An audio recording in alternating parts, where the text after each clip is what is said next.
জয় রাম, জয় গুরু, নমস্কার। গল্প কথায় রাম ঠাকুর চ্যানেলে সব বন্ধুদের স্বাগত। বন্ধুরা, আজ আমি বিলোনিয়া মালাকার বাড়িতে কী ঘটনা ঘটেছিল সেই সম্পর্কে একটু শ্রী ঠাকুরের কথা আলোকপাত করছি। উনি মালাকার মহাশয় বললেন, আমি বড় একা হয়ে গেলাম। শ্রী শ্রী ঠাকুরের শ্রীদেহকে যিনি সৌভাগ্যবশত এত নিকটে পেয়েছিলেন, তিনি ঠাকুরের বিরহ কীভাবে সহ্য করছেন সে সম্পর্কে জিজ্ঞাসা করা হলে তিনি বললেন,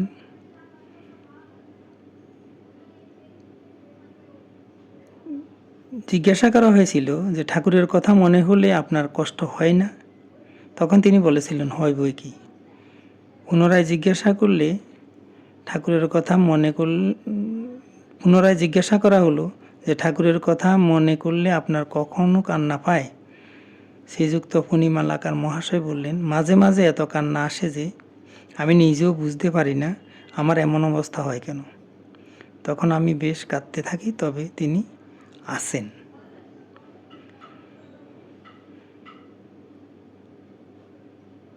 শ্রীযুক্ত ফণিমালাকার মহাশয়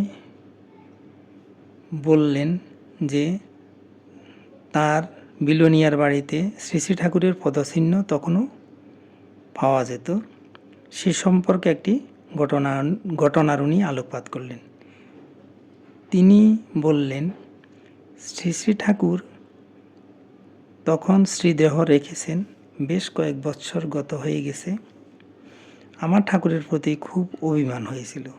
আমি নিজে নিজে ভাবতাম, সত্যি সত্যি কি আমি আমার এই দুটি হাত দিয়ে শ্রী শ্রী রাম ঠাকুরের সেবা করেছি? সত্যি সত্যি কি ঠাকুর তার লীলা মাধুরীর স্বাদ আমাকে আস্বাদন করিয়েছিলেন? তবে আজ কেন ঠাকুরকে পাই না? তখন সবই সত্যি ছিল। আজ আমি বড় একা হয়ে গেলাম। আজ তুমি কোথায় রাম?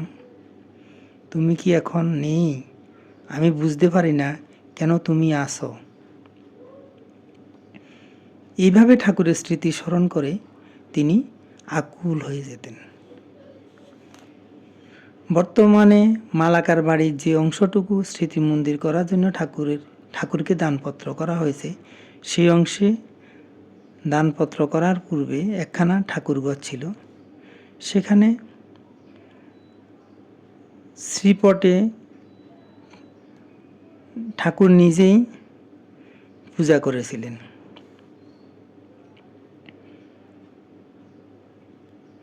প্রতিদিন রাতে ঠাকুরের মশারি ফেলে শয্যা প্রণাম করে ওই ঘর বন্ধ করে চলে আসা হয়।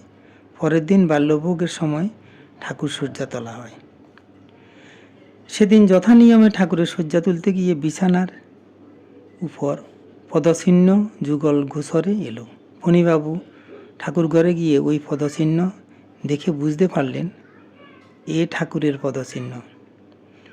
ওই ঘরে ঠাকুরের শয্যাটি পূর্ব দিকে ঘরের বেড়ার সঙ্গে প্রায় লাগানো ছিল।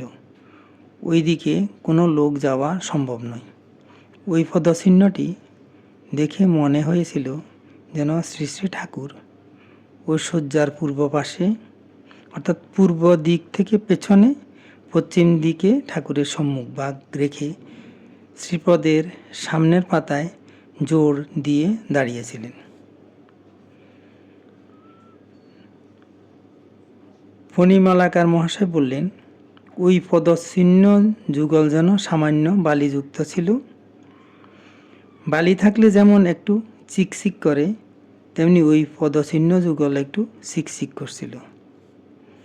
তারপর তিনি বললেন, লোক জানাজানি হবার পূর্বে একজন ক্যামেরাম্যান আনিয়ে ওই পদচিহ্ন যুগলের ছবি তুলে নিলাম। তারপর সামান্য লোক জানাজানি হতেই লোকজন ওই পদচিহ্ন দর্শন ও প্রণাম করতে এসেছিলেন।